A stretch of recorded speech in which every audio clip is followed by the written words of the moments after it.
Hello everyone, welcome to your own channel. दोस्तों, आज की इस वीडियो में हम लोग फिजिक्स के बहुत ही इम्पोर्टेंट ऑब्जेक्टिव क्वेश्चंस को कवर करेंगे, जो कि आपके बोर्ड एग्ज़ाम के लिए काफ़ी इम्पोर्टेंट होंगे। तो दोस्तों, आप इन सभी क्वेश्चंस का कॉपी में आप ज़रूर आंसर कीजिएगा, ताकि आपको पता चले जो आप का कितना इसमें राइट आंसर होता है। तो दोस्तों, आप लोग सबको एक कॉपी कलम ले करके बैठ जाएं और इसका आंसर करें। तो जैसा कि पहला क्वेश्चन कह रहा है, आवेशित समतल चालक के नज़दीक विद्युत क्षेत्र होता है। आवेशित समतल चालक के नज़दीक विद्युत क्षेत्र होता है। तो जैसा कि आप चार ऑप्शन देख रहे हैं, तो आप लोग ज़रूर कॉपी में या ओएमआर शीट में आप लोग यहाँ उसको बिल्कुल गोला कर देंगे, ताकि आपका इससे प्रैक्टिस भी हो जाए, प्लस आपको आपका टेस्ट भी हो जाए। तो इसका सही आंसर आप लोग करेंगे क्या होगा, आवेशित समतल चालक के नज़दीक विद्युत क्षेत्र होता है। तो जैसे कि चार ऑप्शन देख पा रहे हैं, तो यहाँ पे अगर राइट आंसर की बात करें, राइट आंसर तो हो जाएगा ऑप्शन नंबर बी, यानी कि सिग्मा अपॉन 2 एप्सिलॉन नोट इसका राइट आंसर हो जाएगा। नेक्स्ट क्वेश्चन है दोस्तों, विद्युत क्षेत्र यानी कि ई और विद्युत विभव वी के बीच निम्नलिखित में कौन सही है। तो काफ़ी इंपॉर्टेंट है आपके बोर्ड एग्जाम के लिए ये क्वेश्चन। तो यहाँ पे जो है ना, आपको चार ऑप्शन दिया हुआ है, तो आप लोग फटाफट आंसर कर लेंगे अपने कॉपी में। तो यहाँ पे अगर राइट आंसर की बात करें, तो हो जाएगा ऑप्शन नंबर ए, यानी कि E equal to minus D V upon D R. तो आशा करता हूँ ये आपको समझ में आ गया होगा। चलिए, नेक्स्ट क्वेश्चन है, थर्ड नंबर क्वेश्चन। 9 किलोमीटर त्रिज्या वाले गोलीय चालक की विद्युत धारिता होती है। 9 किलोमीटर त्रिज्या वाले गोलीय चालक की विद्युतीय धारिता होती है। तो यहाँ पे जैसे कि चार ऑप्शन दिया हुआ है, तो आप लोग फटाफट आंसर कीजिए क्या होगा। तो यहाँ पे अगर राइट आंसर की बात करें, तो हो जाएगा ए नंबर, यानी कि 1 माइक्रो फैराड। 1 micro farad. तो इसका मतलब यहाँ पे धारिता का हमको एसआई मात्रक भी पता चला, जो फैराड होता है। चलिए, नेक्स्ट क्वेश्चन देखते हैं। समांतर पट्टिका संधारित्र का धारिता होता है। समांतर पट्टिका संधारित्र यानी कि पैरेलल कैपेसिटर का जो है धारिता कैपेसिटी क्या होता है। तो यहाँ पे इसका जो राइट आंसर की बात करें, तो हो जाएगा epsilon naught epsilon R A upon D, यानी कि ए नंबर इसका राइट आंसर होगा। चलिए, अब हम लोग नेक्स्ट क्वेश्चन की ओर बढ़ते हैं।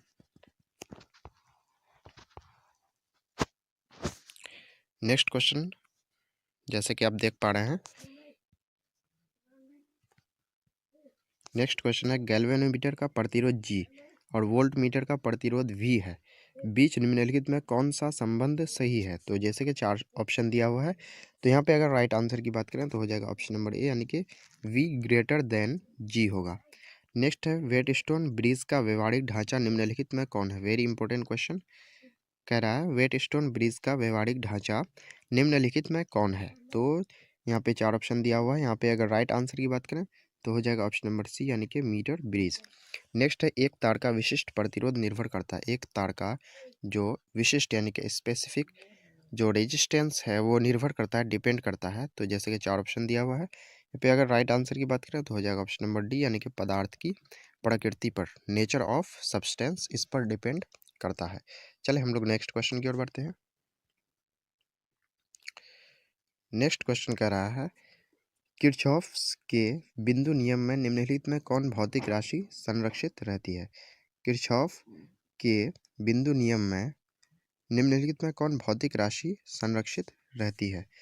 तो यहाँ पे राइट आंसर हो जाएगा ऑप्शन नंबर बी, यानी कि आवेश। नेक्स्ट है, धारावाही चालक के अंदर इलेक्ट्रॉन की गति होती है। धारावाही चालक के अंदर इलेक्ट्रॉन की गति होती है। तो यहाँ पे अगर राइट आंसर की बात करें, तो हो जाएगा ऑप्शन नंबर बी, यानी कि त्वरित। इलेक्ट्रॉन की गति एक्सेलरेटेड होती है, यानी कि त्वरित होती है। नेक्स्ट है, काफ़ी इम्पोर्टेंट क्वेश्चन है, कह रहा है, विद्युत परिपथ यानी कि इलेक्ट्रिक सर्किट का जो पावर होता है, वो इनमें से कौन सा होता है। तो यहाँ पे अगर राइट आंसर की बात करें, तो हो जाएगा ऑप्शन नंबर सी, यानी कि वी स्क्वायर अपॉन आर। काफ़ी इंपॉर्टेंट क्वेश्चन है आपके एग्जाम के लिए, तो आप इसको ज़रूर ध्यान रखेंगे। चलिए, नेक्स्ट क्वेश्चन की ओर बढ़ते हैं।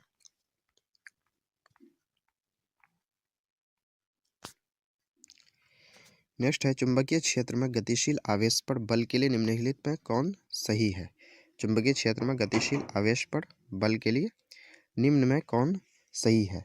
तो यहाँ पे राइट आंसर हो जाएगा ऑप्शन नंबर बी, यानी कि F vector equal to Q V vector cross B vector, ये आपका राइट आंसर हो जाएगा बी नंबर। चलिए नेक्स्ट क्वेश्चन की ओर बढ़ते हैं हम लोग। नेक्स्ट करा है चुंबकीय फ्लक्स का मात्रक होता है। चुंबकीय फ्लक्स का मात्रक होता है, काफ़ी इंपॉर्टेंट क्वेश्चन। चुंबकीय फ्लक्स का मात्रक होता है, तो यहाँ पे राइट आंसर हो जाएगा वेबर। चुंबकीय फ्लक्स का मात्रक वेबर होता है। नेक्स्ट है जिस परिपथ में सिर्फ प्रतिरोध है उसका शक्ति गुणांक है, तो काफ़ी इंपॉर्टेंट क्वेश्चन है ये भी आपके बोर्ड एग्जाम के लिए। जिस परिपथ में सिर्फ प्रतिरोध है उसका शक्ति गुणांक है, तो यहाँ पे अगर राइट आंसर की बात करें तो हो जाएगा ऑप्शन नंबर डी, यानी कि R upon under root R square W square L square, ये इसका राइट आंसर होगा। चलिए नेक्स्ट क्वेश्चन की ओर बढ़ते हैं। अगला क्वेश्चन कह रहा है 14 नंबर क्वेश्चन, प्रत्यावर्ती धारा का मूल वर्ग माध्यमान होता है। प्रत्यावर्ती धारा का मूल वर्ग माध्यमान होता है, तो जैसे कि चार ऑप्शन दिए हैं, लेकिन ये आपके एग्जाम के लिए काफ़ी इंपॉर्टेंट क्वेश्चन है। तो प्रत्यावर्ती धारा यानी कि एसी का जो मूल वर्ग माध्यमान होता है वो आपका इनमें से कौन सा हो जाता है, तो ऑप्शन नंबर सी, यानी कि शिखर धारा का मान अपॉन √2, यानी कि शिखर धारा का मान बटे √2 इसका राइट आंसर होगा। चलिए नेक्स्ट क्वेश्चन की ओर बढ़ते हैं।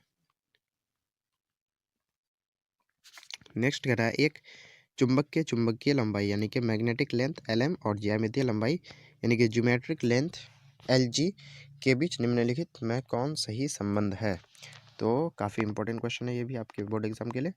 तो यहाँ पे राइट आंसर की बात करें तो हो जाएगा ऑप्शन नंबर ए, यानी कि LG यानी कि ज्योमेट्रिकल लेंथ ज्यामितीय लंबाई इक्वल टू 6/5 LM यानी कि मैग्नेटिक लेंथ।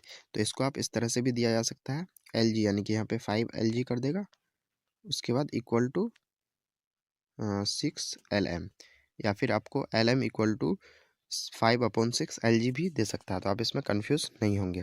आप इसको अच्छी तरह से ध्यान रखें इसको, उसके बाद आपको किसी तरह का भी रिलेशन इसमें दे सकता है, तो आप इसको ध्यान रखेंगे। चलिए नेक्स्ट क्वेश्चन की ओर बढ़ते हैं।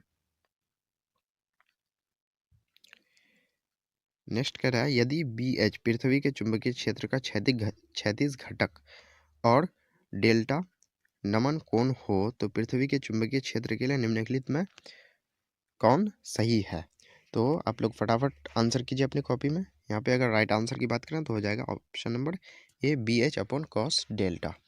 नेक्स्ट है चुंबकन तीव्रता की इकाई है, वेरी इंपॉर्टेंट क्वेश्चन। चुंबकन तीव्रता की इकाई है, तो यहाँ पे कौन सा राइट आंसर हो जाएगा, ऑप्शन नंबर सी, यानी कि ampere per metre. Ampere per metre इसका राइट आंसर हो जाएगा। नेक्स्ट है चुंबकीय याम्योत्तर है, चुंबकीय याम्योत्तर है, तो जैसे कि चार ऑप्शन देख पा रहे हैं, तो यहाँ पे अगर राइट आंसर की बात करें तो हो जाएगा ऑप्शन नंबर सी, यानी कि एक क्षैतिज तल है। चलिए नेक्स्ट क्वेश्चन की ओर बढ़ते हैं।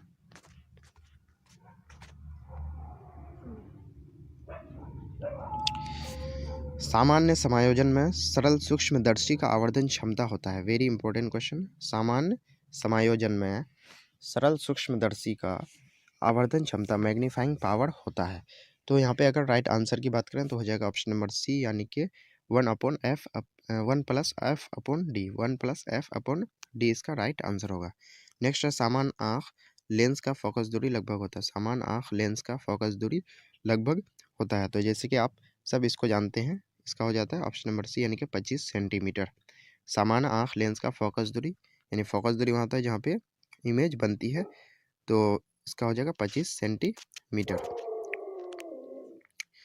अगला है हीरा का क्रांतिक कोण होता है, हीरा का क्रांतिक कोण, काफ़ी इंपॉर्टेंट क्वेश्चन।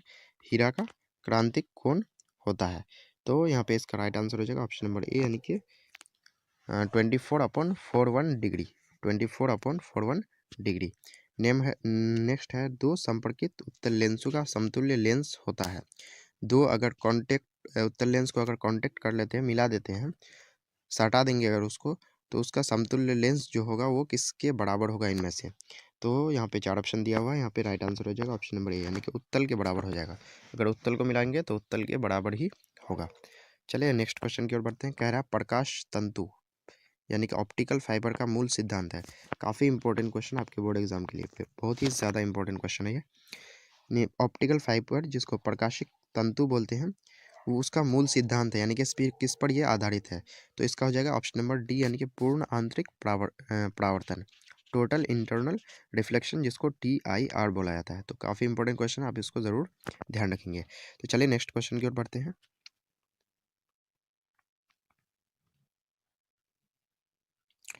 नेक्स्ट है समान आँख के लिए स्पष्ट दृष्टि के लिए न्यूनतम दूरी है। समान आँख के लिए स्पष्ट दृष्टि के लिए न्यूनतम दूरी है। तो यहाँ पे राइट आंसर हो जाएगा ऑप्शन नंबर डी, यानी कि 25 सेंटीमीटर। तो आप इसको इसका यूनिट ज़रूर ध्यान रखेंगे। कभी 25 भी दिया हुआ रहता है ऑप्शन में और 25 सेंटीमीटर भी दिया हुआ रहता है। तो आप इसको इसका यूनिट मात्रक को देख करके ही टिक लगाएंगे, 25 सेंटीमीटर। नेक्स्ट है इंद्रधनुष के निर्माण के लिए निम्नलिखित में प्रकाश की कौन सी घटना सही है। इंद्रधनुष के निर्माण के लिए निम्नलिखित में प्रकाश की कौन सी घटना सही है। तो यहाँ पे इसका राइट आंसर हो जाएगा ऑप्शन नंबर सी, यानी कि वर्ण विक्षेपण। वर्ण विक्षेपण होगा तभी इंद्रधनुष का निर्माण होगा। नेक्स्ट है किस रंग के प्रकाश के लिए कांच का अपवर्तनांक अधिक होता है। किस रंग के प्रकाश के लिए कांच का अपवर्तनांक अधिक होता है। तो यहाँ पे इसका राइट आंसर हो जाएगा ऑप्शन नंबर डी, यानी कि नीला के लिए। नेक्स्ट है विनाशकारी व्यतिकरण के लिए पथांतर होता है। विनाशकारी व्यतिकरण के लिए पथांतर होता है। तो यहाँ पे इसका अगर राइट आंसर की बात करें तो हो जाएगा ऑप्शन नंबर बी, यानी कि 2n+1 whole delta upon T upon 2। ये इसका राइट आंसर हो जाएगा। चलिए नेक्स्ट क्वेश्चन की ओर बढ़ते हैं। नेक्स्ट है प्रकाश की अनुप्रस्थ तरंग प्रकृति को निम्नलिखित में कौन घटना पुष्टि करता है। प्रकाश जो है ना अनुप्रस्थ तरंग है, इस बात को कौन सी घटना पुष्टि करता है इसका। तो यहाँ पे राइट आंसर हो जाएगा इसका डी, यानी कि ध्रुवीकरण, पोलराइजेशन। पोलराइजेशन जो है ना इस बात की पुष्टि करता है जो प्रकाश एक अनुप्रस्थ तरंग है। नेक्स्ट है अवरोध के किनारे से प्रकाश का मुड़ना कहलाता है। अवरोध के किनारे से प्रकाश का मुड़ना कहलाता है। तो यहाँ पे अगर राइट आंसर की बात करें तो हो जाएगा ऑप्शन नंबर बी, यानी कि विवर्तन, डिफ्रैक्शन इसका राइट आंसर हो जाएगा। चांदी का कार्य फलन होता है। चांदी का कार्य फलन होता है। तो यहाँ पे अगर राइट आंसर की बात करें तो हो जाएगा ऑप्शन नंबर डी, यानी कि 4.7 इलेक्ट्रॉन वोल्ट। इलेक्ट्रॉन वोल्ट, तो इस बात को ध्यान रखेंगे, इलेक्ट्रॉन वोल्ट भी ऊर्जा का ही मात्रक है, इसको जरूर ध्यान रखेंगे। नेक्स्ट है प्लांक नियतांक का मान होता है। प्लांक नियतांक, प्लांक कांस्टेंट का मान इनमें से कौन सा होता है। तो यहाँ पे राइट आंसर हो जाएगा ऑप्शन नंबर सी, यानी कि 6.626 मल्टीप्लाई 10⁻⁻34 जूल सेकेंड। ये इसका राइट आंसर होगा। नेक्स्ट है फोटोन का गतिक द्रव्यमान होता है। फोटोन का गतिक द्रव्यमान होता है। तो चार ऑप्शन जैसे कि आप देख पा रहे हैं यहाँ पे राइट आंसर हो जाएगा ऑप्शन नंबर बी, यानी कि h/c लैम्डा। h/c लैम्डा काफ़ी इंपॉर्टेंट क्वेश्चन है आपके बोर्ड एग्जाम के लिए। चलिए नेक्स्ट क्वेश्चन की ओर बढ़ते हैं।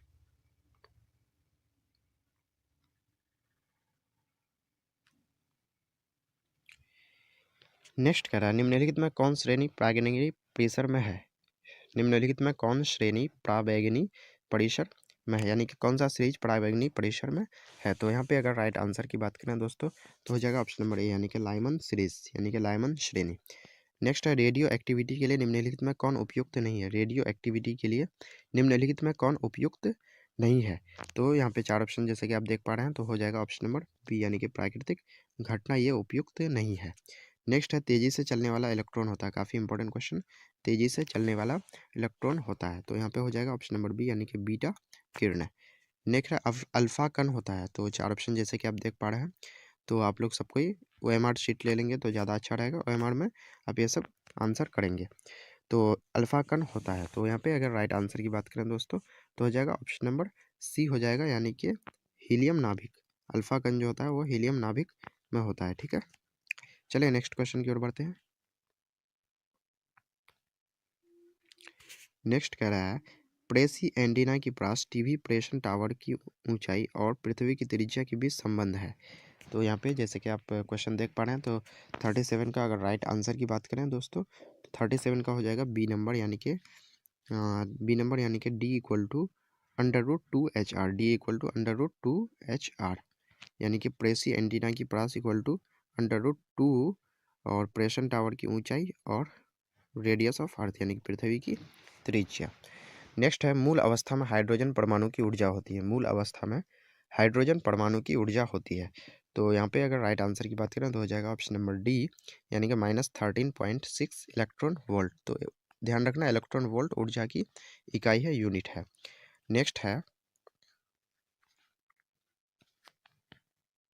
नेक्स्ट क्वेश्चन जैसे देख पा रहे हैं जब अब द्रव को नैस अर्धचालक में मादित किया जाता है तब अर्धचालक की चालकता। तो इनमें से चार ऑप्शन दिया हुआ है तो कौन सा राइट आंसर होगा, आप लोग फटाफट आंसर करेंगे। इसमें हो जाएगा right answer option number A, यानी कि बढ़ती है। चलिए नेक्स्ट क्वेश्चन की ओर बढ़ते हैं हम लोग।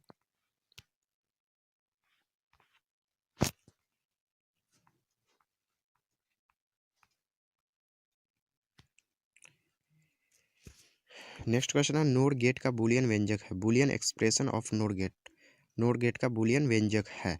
तो काफ़ी इंपॉर्टेंट क्वेश्चन है ये, नोर गेट कौन सा हो जाएगा। तो ध्यान रखना है, यानी कि और का मतलब होता है प्लस, यानी कि और रहेगा तो बीच में प्लस होगा, अगर एंड रहेगा तो बीच में यानी कि डॉट होगा, मल्टीप्लाई जिसको बोलते हैं डॉट, डॉट होगा। अगर इसमें एन जुड़ जाएगा यानी कि नोड हो जाएगा, एन मतलब नोड, तो इसके प्लस जिन दो के बीच में प्लस है उस पर एक बार आ जाएगा यानी कि रेखा आ जाएगा।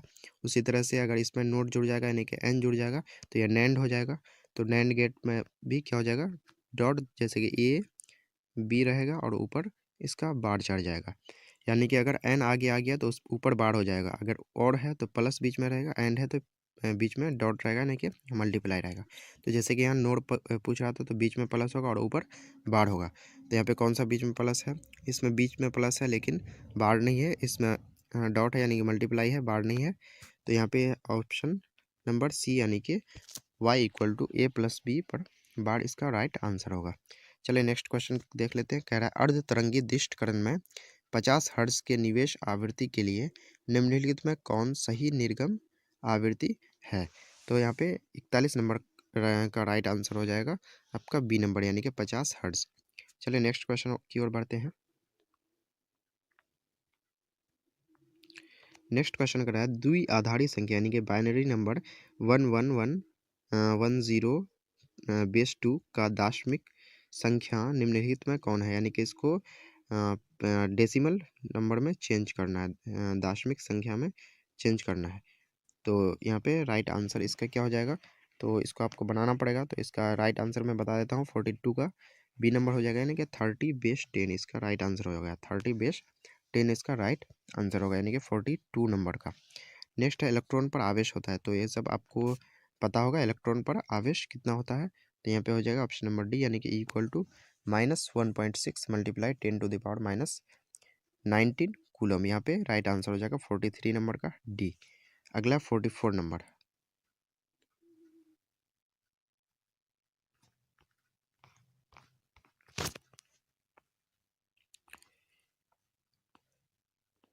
तो जैसे कि आप 44 नंबर पे देख पा रहे होंगे, कह रहा है एप्सिलॉन नोट के बराबर है। तो काफ़ी इंपॉर्टेंट क्वेश्चन है, एप्सिलॉन नोट बराबर है यानी कि किसके बराबर है। तो काफ़ी इंपॉर्टेंट क्वेश्चन हो जाता है, कभी कभी पूछ देता है एप्सिलॉन नोट का जो है यूनिट क्या होता है। तो काफ़ी इंपॉर्टेंट क्वेश्चन हो जाता है, आपका यूनिट भी और इसका वैल्यू भी, इसको आप ज़रूर ध्यान से देखेंगे। तो 44 नंबर का जो राइट आंसर हो जाएगा वो हो जाएगा ऑप्शन नंबर सी यानी कि 8.854 multiply 10⁻⁻12 coulomb square upon newton metre square. इसको आप ज़रूर ध्यान रखेंगे, इसका यूनिट हो जाता है coulomb square upon newton metre square. Next question की ओर बढ़ जाते हैं हम लोग। नेक्स्ट करा द्विध्रुव आघूर्ण के लिए निम्नलिखित में कौन सही है। द्विध्रुव आघूर्ण के लिए निम्नलिखित में कौन सही है। तो यहाँ पे राइट आंसर की बात करें तो हो जाएगा ऑप्शन नंबर सी यानी कि एक डिवाई इक्वल टू 10⁻⁻30 सेंटीमीटर, एक डिवाई बराबर 10⁻⁻30 सेंटीमीटर इसका राइट आंसर होगा। चलिए नेक्स्ट क्वेश्चन की ओर बढ़ते हैं। नेक्स्ट करा चित्र में ए और बी के बीच समतुल्य धारिता, यानी ए और बी के बीच में समतुल्य धारिता निकालना है। तो जैसे कि आप ये देख पा रहे हैं किस सीरीज में है, सीरीज में है ये, तो आप इसको निकाल सकते हैं। यहाँ पे अगर राइट आंसर की बात करूँ मैं तो हो जाएगा 46 नंबर का बी नंबर यानी कि C/3, C/3 इसका राइट आंसर हो जाएगा। चलिए नेक्स्ट है निम्नलिखित में कौन संबंध सही है। एक ए इक्वल टू यानी कि एक इक्वल टू 10⁻³ माइक्रो एम्पियर, उसके बाद बोल रहा है 1 ampere equal to 10⁻6 micro ampere, उसके बाद 1 ampere equal to 10⁻³ micro ampere और 1 ampere equal to 10⁻6 micro ampere. तो यहाँ कौन सा राइट आंसर होगा, तो 47 का राइट आंसर हो जाएगा ऑप्शन नंबर ए यानी कि 1A इक्वल टू यानी कि 1 ampere equal to 10⁻³ micro ampere, ये इसका राइट आंसर हो जाएगा। चलिए नेक्स्ट क्वेश्चन की ओर बढ़ते हैं। नेक्स्ट है निम्नलिखित में कौन संबंध सही है, निम्नलिखित में कौन संबंध सही है।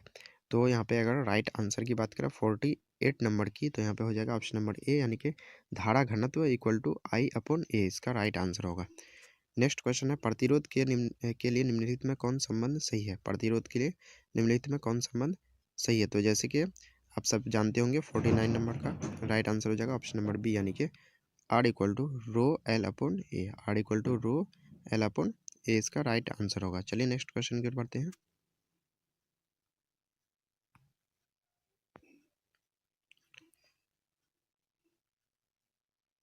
नेक्स्ट है चित्र में आई का मान होगा, इस चित्र में आई का मान होगा यहाँ से, यानी कि कितनी एम्पियर करंट इससे फ्लो होगी, पास होगी। तो 50 नंबर का यहाँ पे राइट आंसर हो जाएगा ऑप्शन नंबर सी, यानी कि 40 एम्पियर। 40 एम्पियर इससे करंट फ्लो होगी, यानी कि इधर से 10 होगी, इधर से 10, फिर ऊपर से 10, यानी कि इधर टोटल यहाँ पे क्योंकि सब फ्लो इधर ही हो रही है, तो टोटल हो जाएगा 20 10 30 10 40, यानी कि यहाँ पे टोटल 40 एम्पियर करंट पास होगी। चलिए नेक्स्ट क्वेश्चन की ओर बढ़ते हैं। नेक्स्ट है विभव मापी से निम्नलिखित में क्या मापा जाता है। विभव मापी से जो है ना, इनमें से किसको मापा जाता है विभव मापी से। तो यहाँ पे इसका राइट आंसर हो जाएगा ऑप्शन नंबर सी, यानी कि सेल का ईएमएफ, इलेक्ट्रोमोटिव फोर्स मापा जाता है। तो ध्यान रखेंगे ईएमएफ कोई फोर्स नहीं है, इलेक्ट्रोमोटिव फोर्स नाम है, लेकिन ये फोर्स नहीं है। 52 नंबर काफ़ी इंपॉर्टेंट क्वेश्चन है आपकी बोर्ड एग्जाम के लिए। कह रहा है 1 किलोवाट आवर। तो सबसे पहली बात, किलोवाट आवर किसका यूनिट है, तो आप इसको ध्यान रखेंगे, ये एनर्जी यानी कि ऊर्जा का यूनिट है। किलोवाट आवर ऊर्जा का यूनिट है, इसको BOT भी बोलते हैं, बोर्ड ऑफ ट्रेड यूनिट। ये 1 किलोवाट आवर किसके बराबर है, तो 52 नंबर का यहाँ पे राइट आंसर हो जाएगा ऑप्शन नंबर सी, यानी कि 3.6 × 10⁻6 जूल। तो आप इसको ज़रूर ध्यान रखेंगे। ऐसा भी दे सकता है ऑप्शन में 36, यानी पॉइंट हटा देगा, गुना 10⁵ जूल, ऐसा भी दे सकता है। तो आप इसको ज़रूर ध्यान रखेंगे, 3.6 × 10⁻6 जूल 1 किलोवाट आवर के बराबर होता है। चलिए अब हम लोग नेक्स्ट क्वेश्चन की ओर बढ़ते हैं।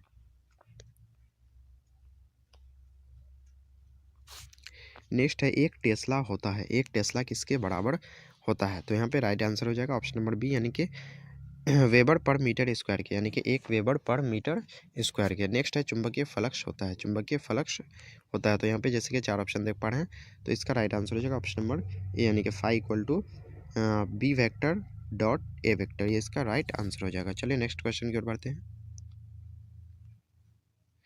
नेक्स्ट है विद्युत चुंबकीय तरंग का वेग होता है, विद्युत चुंबकीय तरंग का वेग होता है। तो यहाँ पे जैसे कि 4 ऑप्शन देख पा रहे हैं, तो 55 नंबर का कौन सा राइट आंसर हो जाएगा ऑप्शन नंबर बी, यानी कि सी इक्वल टू 1/μ0 एप्सिलॉन नॉट, इसका राइट आंसर हो जाएगा। नेक्स्ट है फोटोन का ऊर्जा होता है, फोटोन का ऊर्जा होता है, काफ़ी इंपॉर्टेंट क्वेश्चन, फोटोन का ऊर्जा होता है। तो 56 नंबर का जो राइट आंसर हो जाएगा वो हो जाएगा ऑप्शन नंबर ए, यानी कि E equal to H V इसका राइट आंसर होगा। चलिए नेक्स्ट क्वेश्चन की ओर बढ़ते हैं।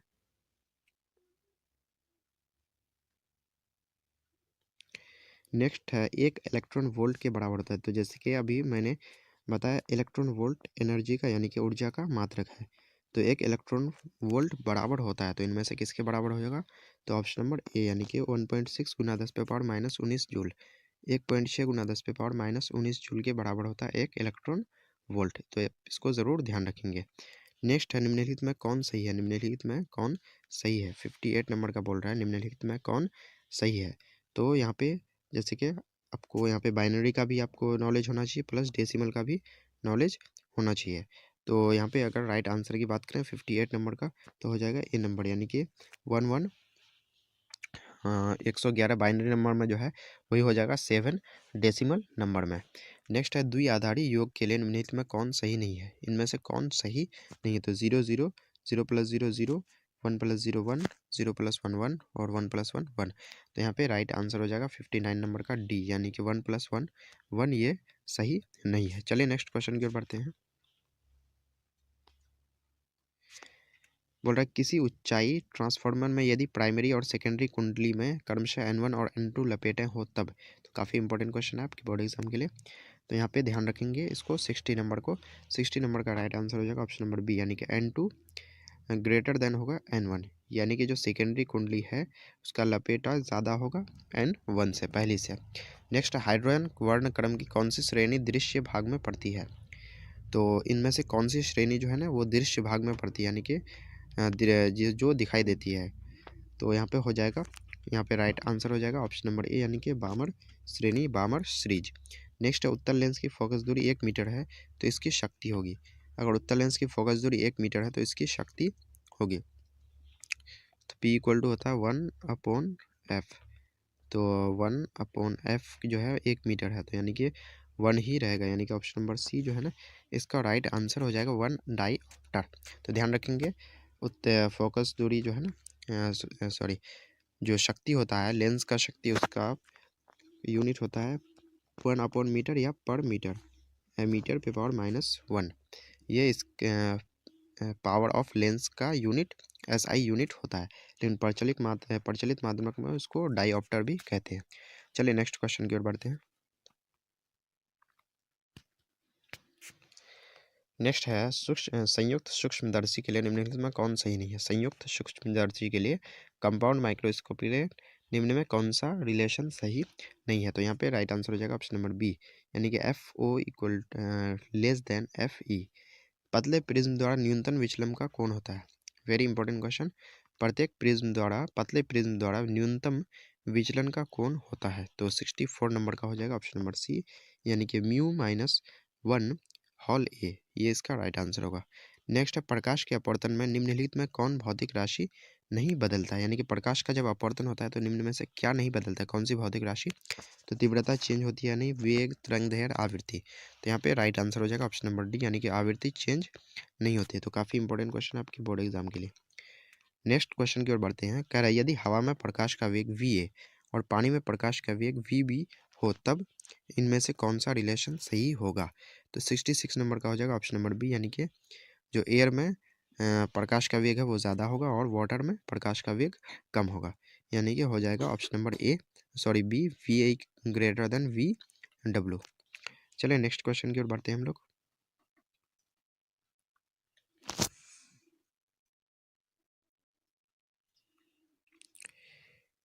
तो हम लोग यहाँ पे 67 नंबर क्वेश्चन की ओर बढ़ेंगे अब।